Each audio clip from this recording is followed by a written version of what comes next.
आपका स्वागत है। मैं हूं प्रिया धीर। आइए जानते हैं इस स्पेशल रिपोर्ट के बारे में। भारत में कोरोना वायरस की दूसरी लहर के कहर से राहत मिलने के संकेत दिखाई देने लगे। लगातार दूसरे दिन कोरोना वायरस के नए मामले 3 लाख से कम रहे। इस बीच प्रधानमंत्री नरेंद्र मोदी ने कोरोना वायरस की स्थिति पर देश के 46 जिलों के जिलाधिकारियों के साथ बैठक की। कर्नाटक, बिहार, असम, चंडीगढ़, तमिलनाडु, उत्तराखंड, मध्य प्रदेश, गोवा, हिमाचल प्रदेश और दिल्ली के जिलाधिकारी से हाल जाना। बैठक में पीएम मोदी ने जिलाधिकारियों को टेस्टिंग, ट्रैकिंग, कंटेनमेंट और वैक्सीनेशन का मंत्र दिया। साथ ही उन्होंने प्रशासनिक अधिकारियों को कोरोना से जंग में फील्ड कमांडर बताया।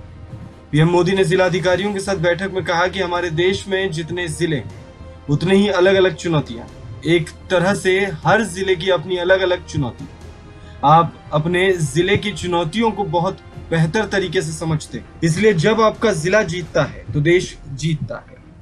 जब आपका जिला कोरोना को हराता है तो देश कोरोना को हराता है। पीएम मोदी ने आगे कहा कि कालाबाजारी पर सख्ती करना जरूरी है। आपके जिले में अस्पतालों में कितने बेड खाली और कहां खाली है, इसकी एक डिटेल सूचना जारी की जानी चाहिए। पीएम मोदी ने अपने संबोधन में अधिकारियों से कहा है कि वे अपने अपने जिलों में कोविड संक्रमण को कम करने के लिए जो करना पड़े वो कदम उठाएं। उन्होंने कहा कि मेरी तरफ से आपको पूरी छूट है। अगर आपके पास कोई ऐसा सुझाव है जो पूरे देश के काम आ सकता है तो मुझे जरूर बताएं, बिना हिचक के।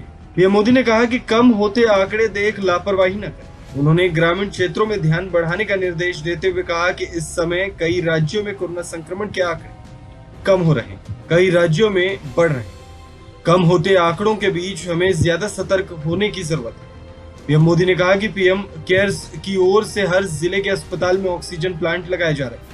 जहां ये लगने वाले हैं वहां पहले ही तैयारियां पूरी कर लेनी चाहिए। पीएम मोदी ने कहा कि वैक्सीन से जुड़े हर भ्रम को निरस्त करना, कोरोना के टीके की सप्लाई को बढ़ाना जारी है। पीएम मोदी ने कहा कि कोशिश की जा रही है कि सभी राज्यों को 15 दिन पहले टीकाकरण का शेड्यूल दे दिया जाए ताकि टीकाकरण जारी रहे। देश के कई जिले ऐसे हैं जो इस वक्त कोरोना की मार झेल रहे हैं। ऐसे में अब जब लड़ाई गांवों में लड़ी जा रही है तो स्थानीय प्रशासन का महत्व बढ़ जाता है। यही कारण है कि पीएम मोदी सभी डीएम से संवाद के दौरान नई रणनीति पर मंथन कर रहे हैं। इस स्पेशल रिपोर्ट में फिलहाल इतना ही। ऐसी और खबरों के लिए जुड़े रहें न्यूज इंडिया से।